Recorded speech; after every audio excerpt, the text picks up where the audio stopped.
শুরু করছি খবরের আয়নায়। আকাশবাণীর সংবাদ বিভাগের এই সাপ্তাহিক অনুষ্ঠান আপনাদের সামনে উপস্থাপন করবে এমন অনেক কিছু যেগুলি দৈনন্দিন খবরের ভিড়ের মধ্যেও বিশেষ উল্লেখের দাবি রাখে। ব্যতিক্রমী অনেক ঘটনা সময়াভাবে উপযুক্ত মাত্রায় পরিবেশন করা সম্ভব হয় না। আবার বেশ কিছু ঘটনাও নানান কারণে সবার চোখ এড়িয়ে যায়। এমন নানান রঙের মালায় গাঁথা এক অনুপম উপহারই হল খবরের আয়নায়। আজকের আয়নায় রয়েছে সুনিতা উইলিয়ামস সহ 4 মহাকাশচারীর প্রতীক্ষায় প্রহর গুনছে পৃথিবীবাসী, কেন্দ্রীয় অন্তর্দেশীয় মৎস্য গবেষণা কেন্দ্রের ৭৯তম প্রতিষ্ঠা দিবস উদযাপন, বিদ্যাধরী নদীতে চর্মনগরীর দূষণ আটকাতে মৎস্যজীবীদের আবেদন এবং আন্তর্জাতিক নিদ্রা দিবস। এ যেন আরেক আগমনীর ভোর। দীর্ঘ প্রতীক্ষার পর মর্তে ফিরে আসছেন ঘরের মেয়ে সুনিতা উইলিয়ামস। তাঁর সঙ্গে ফিরছেন সহযোগী বুচ উইলমোর সহ আরও 2 নভশ্চর। সবকিছু ঠিকঠাক থাকলে আগামীকাল বুধবার ভোরে ভারতীয় সময় 3:27 ফ্লোরিডা উপকূলের কাছে নেমে আসবে মহাকাশযানটি। নাসার পক্ষ থেকে জানানো হয়েছে, ঘরে ফেরার আনন্দে উচ্ছ্বসিত সুনিতারা। তাঁদের এই প্রত্যাবর্তন সম্পর্কে মহাকাশের নানান তথ্য নিয়ে আমাদের জানালেন বিড়লা তারামণ্ডলের পূর্বতন অধিকর্তা ডক্টর দেবীপ্রসাদ দুয়ারি। এই ক্রু 9 ড্রাগন, যেটি প্রায় 6 মাস ধরে আটকে ছিল ইন্টারন্যাশনাল স্পেস স্টেশনের সঙ্গে, সেটার মধ্যে দিয়ে 4 জন মহাকাশচারী, যার মধ্যে প্রধান থাকবেন সুনিতা উইলিয়ামস এবং বুচ উইলমোর, তারা পৃথিবীর উদ্দেশ্যে তাদের যাত্রা শুরু করবেন এবং যাত্রাপথের সময় কাটিয়ে তারা ফ্লোরিডা রাজ্যের উপকূলের যে প্রশান্ত মহাসাগর অঞ্চল, সেখানে তাদের ওই স্পেস ক্যাপসুল নেমে আসবে এবং সেইখান থেকে তাদেরকে উদ্ধার করবেন এয়ারফোর্স এবং নাসার বিজ্ঞানীরা। আমরা সবাই আশা রাখি যে সুষ্ঠুভাবে এই পুরো পদ্ধতিটি হবে, কেননা মনে রাখতে হবে প্রতিটা মুহূর্ত এই যাত্রাপথের বা আনডকিং এর, এগুলো কিন্তু প্রত্যেকটাই অত্যন্ত গুরুত্বপূর্ণ। অত্যন্ত সুচারুভাবে পারদর্শিকতার সঙ্গে বিজ্ঞানীদের এই প্রতিটি পদ্ধতিকে সফল করতে হবে।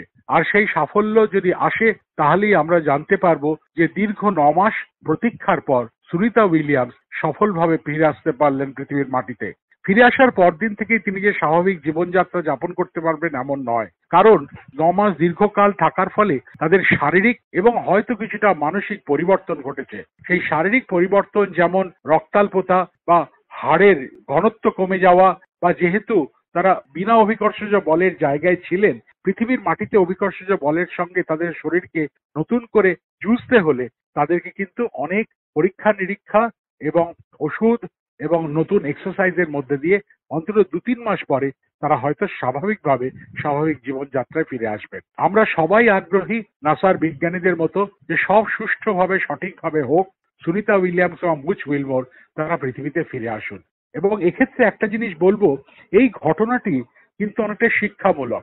কারণ আমরা জানি ভারতবর্ষ আর কয়েক বছরের মধ্যে তারা যেমন গগনযান পাঠাবে, তেমন ভারতীয় অন্তরিক্ষ স্টেশন সেটিকে তৈরি করতে চলেছে।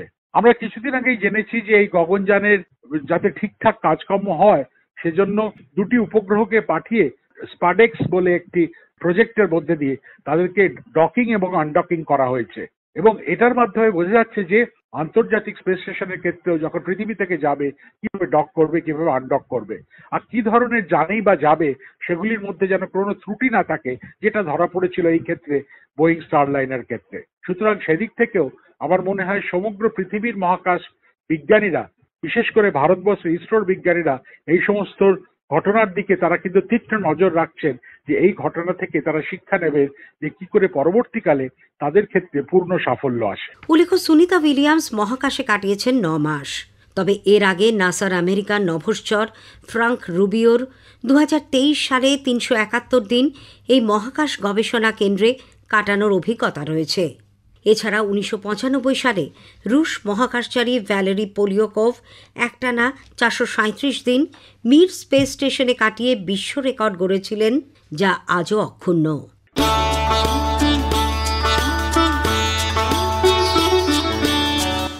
ব্যারাকপুরে কেন্দ্রীয় অন্তর্দেশীয় মৎস্য গবেষণা কেন্দ্রের ৭৯তম প্রতিষ্ঠা দিবস পালিত হল। গতকাল এই উপলক্ষে সকালে কেক কাটা ও পায়রা ওড়ানোর পর গঙ্গায় মাছ ছাড়া হয়। অনুষ্ঠানে বক্তব্য রাখেন ইন্ডিয়ান ইনস্টিটিউট অফ কেমিক্যাল বায়োলজির অধিকর্তা অধ্যাপক বিভা ট্যান্ডন, আটারি কলকাতার অধিকর্তা ড প্রদীপ দে প্রমুখ। প্রতিষ্ঠানের অধিকর্তা ড বসন্ত কুমার দাস আমাদের প্রতিনিধি পল্লব ঘোষকে জানিয়েছেন দেশ জুড়ে মৎস্য উৎপাদনের ক্ষেত্রে তাদের ভূমিকার কথা।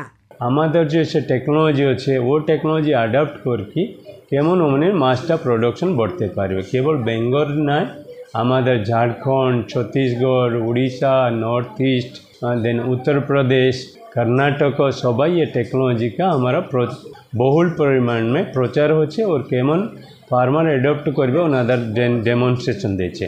আপনার বেঙ্গল থেকে নর্থ 20 परगना, साउथ 20 परगना, नदिया और पुरुलिया, বর্ধমান এখানে সব ডেমনস্ট্রেশন চলছে।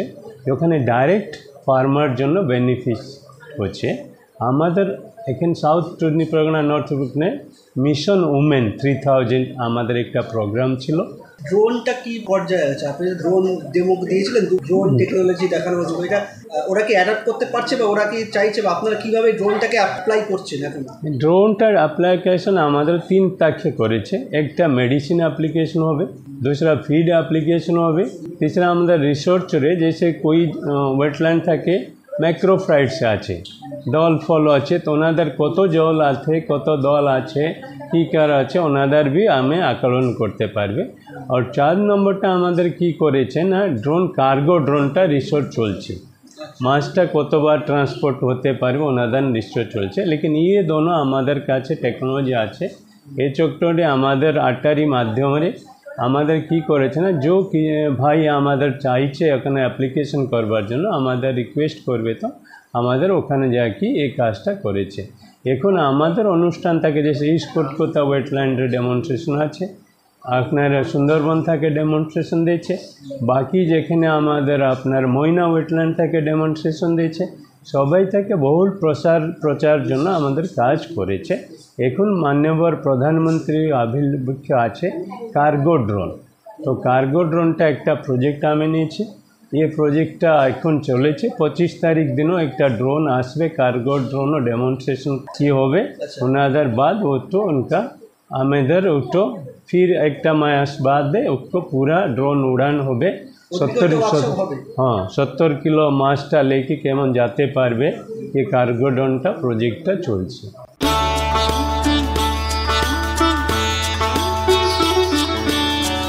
কলকাতার চর্মনগরীর রাসায়নিক মিশ্রিত জলে ক্ষতিগ্রস্ত হাড়োয়া, মিনাখা, সন্দেশখালী সহ বিস্তীর্ণ এলাকার মৎস্যচাষীরা। এই সমস্ত এলাকার মৎস্যচাষীরা বিদ্যাধরী নদী থেকে জল নিয়ে মাছ চাষ করেন। কিন্তু সম্প্রতি কলকাতার চর্মনগরীর অপরিশ্রুত জল ও কলকাতার বিভিন্ন পুরসভার দূষিত জল বাগজোলা খাল হয়ে হাড়োয়ার কুলটি লক গেট দিয়ে সরাসরি মিশে যাচ্ছে বিদ্যাধরী নদীতে। অভিযোগ, এর ফলে ব্যাপক ক্ষতির মুখে পড়তে হচ্ছে এই সমস্ত এলাকার মৎস্যচাষীদের। মৎস্যজীবী সাবির আহমেদ আমাদের প্রতিনিধিকে বললেন, চর্মনগরীর জলে বিদ্যাধরীর মাছ মারা যাচ্ছে।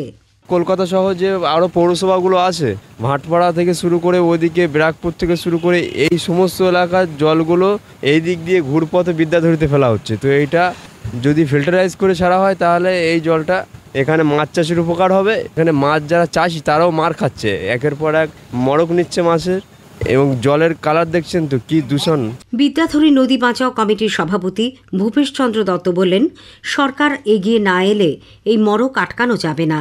ক্ষতি হচ্ছে মানে কি, ওই মাছ জন্মাতে পারছে না, চাষিরা মার খাচ্ছে। কেনা যে মাছগুলো ফেলছে সেগুলো ওই ময়লা জলের জন্য, কলকাতা লেদার কমপ্লেক্সে যে অ্যাসিডযুক্ত যে জল সেটা হচ্ছে আসার জন্য মাছগুলো সব মরে যাচ্ছে। এর আগে একটা 18 সালে একটা কেস হয়েছিল গ্রিন ট্রাইব্যুনালে, এটাকে বিদ্যাধরী নদী সংস্কার করার জন্য বা যাতে ময়লা জলটা না ফেলে। পলিউশন বোর্ডে গেছি, ওখানে অনেকবার মিটিংও করেছি আমরা, হাড়োয়া, মিনাখা, সন্দেশখালীর সভাপতিরাও ওখানে অংশগ্রহণ করেছে, কিন্তু কাজটা হয়নি। আমরা লকডাউনে দেখেছি তো, যে লকডাউন হয়ে যাওয়ার পরে নদীতে মাছ এসেছিল, নদীতে বিভিন্ন ধরনের মাছ জাল ফেলে, জেলেরা জাল ফেলেও মাছ ধরেছে নদীতে। আমরা চাইছি যে লেদার কমপ্লেক্সে যে জলটা আসছে ওটাকে শোধন করে খালে ফেলা হোক। মানে এর আগে কলকাতার ময়লা জল তো আমাদের বিদ্যাধরীতে পড়তো, তখন তো কোনো অসুবিধা নেই। লেদার কমপ্লেক্স যেদিন থেকে হয়েছে সেই দিন থেকেই। এবার পলিউশন বোর্ডের ওরা বলছে আপনারা গিয়ে ব্যাপারটাকে আমাদের বলুন, আমাদের পক্ষে তো সম্ভব না এটা করা, এটা গভর্নমেন্টের কাজ, গভর্নমেন্টকেই এটাকে করতে।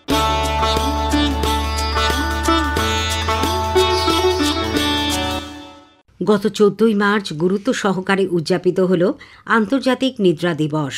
ঘুমের প্রয়োজনীয়তা সম্পর্কে বিশ্ববাসীকে সচেতন করতে world association of sleep medicine 2008 সাল থেকে দিনটি উদযাপন করে আসছে। এর মূল লক্ষ্য সুস্বাস্থ্যের জন্য সুনিদ্রা। ঘুম না হওয়ার কারণ ও তার চিকিৎসা, এই নিয়ে ডক্টর সোমনাথ মাইতির সঙ্গে কথা বলেছেন আমাদের প্রতিনিধি অরিজিৎ দত্ত। অনিদ্রাজনিত রোগের সঠিক কারণ কি?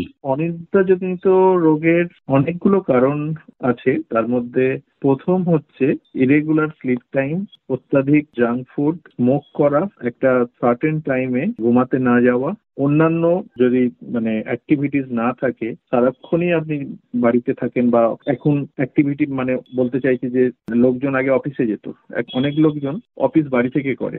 আর এই সব কারণে একটা তো আছেই, সাথে অ্যাংজাইটি, ডিপ্রেশন এবং বিভিন্ন পারিপার্শ্বিক যে পরিস্থিতি, অনিদ্রা যাদের ঘুম আসে না, ইনসোমিয়া, তাদের একটা পার্ট। অবস্ট্রাকশন লেভেলটা যাদের ঘুমাতে ঘুমাতে হঠাৎ করে দম বন্ধ হয়ে যাচ্ছে, তাদের অ্যাকচুয়ালি অবস্ট্রাকটিভ স্লিপ অ্যাপনিয়া। আবার এমন স্লিপ অ্যাপনিয়ার লোকজন কিছু আছে যারা স্লিপ ওয়াক করে, রাতে হঠাৎ করে হাঁটতে শুরু করে দেয়, তারা নিজেরাও জানে না তারা এই অ্যাক্টিভিটিস করছে কিনা। বা অনেক সময় দেখেন সিরিয়াল কিলার, যে ও মার্ডার করে চলে আসলেও ও বুঝতে পারবে না, নাইট টেরার, বিভিন্ন ধরনের প্রবলেম আছে। স্লিপ অ্যাপনিয়ার এত ধরনের সমস্যা আছে। এবং বাচ্চারা, এখন তো 2-3 বছর বাচ্চারাও স্লিপ অ্যাপনিয়াতে এফেক্টেড। এখন বলুন এটুকু বাচ্চা কি করে এফেক্টেড হলো? তাকে তো ঠিক মতো খাওয়া দেওয়া হয়, তাকে তো ঠিক মতো টাইমে ঘুমাতে দেওয়ার জন্য সুযোগ করে দেওয়া হয়, তারপরেও তার বাচ্চাটার কেন প্রবলেম হলো? এখনকার দিনের সবকিছু প্রসেস ফুড। এই প্রসেস ফুড গুলোতে লোকজন আর চিবিয়ে খায় না, সবকিছু গিলে খেয়ে নিচ্ছে। ধরুন আগেকার দিনে ডাঁটা, শক্ত কিছু জিনিস, এই যে দাঁতের একটা ম্যান্ডিবুলের একটা এক্সারসাইজ হতো, একটা এক্সপ্যানশন হতো বাচ্চাদের, সেইগুলোতেও ডিফর্মিটি দেখা যাচ্ছে। কারণ আপার প্যালেটে আর্চ যদি ঠিকভাবে না থাকে, টাংটা যে রেস্টিং ফেজে যাবে যখন ঘুমানোর সময়, সেটা না করে ফল ব্যাক করছে, কোল্যাপস হয়ে যাচ্ছে আপার এয়ারওয়ে। তো বাচ্চাদের ডিফর্মিটি অনেকগুলো কারণে হয়। একটা প্রথমত খাওয়া দাওয়া ডিফর্মিটির জন্য হয়। এক হচ্ছে তাদের ওয়েট বেড়ে যাচ্ছে, ওয়েট গেইন করছে, গলার এবং আশেপাশে চারপাশে মাসল টোন কমে যায়। যদি ফ্যাট বাড়ে তাহলে কোল্যাপস হওয়ার চান্স থাকে। সেন্ট্রাল ওবেসিটি, যদি খুব বেশি মোটা হয়ে যায় তাহলে যখন শুয়ে পড়ে পেটের সমস্ত কিছু ডায়াফ্রামে প্রেসার দেয়, তার চারদিকটা একদম সংকোচন হয়ে যায়, তার ফলে তার ন্যারোয়িং হয়ে যাচ্ছে।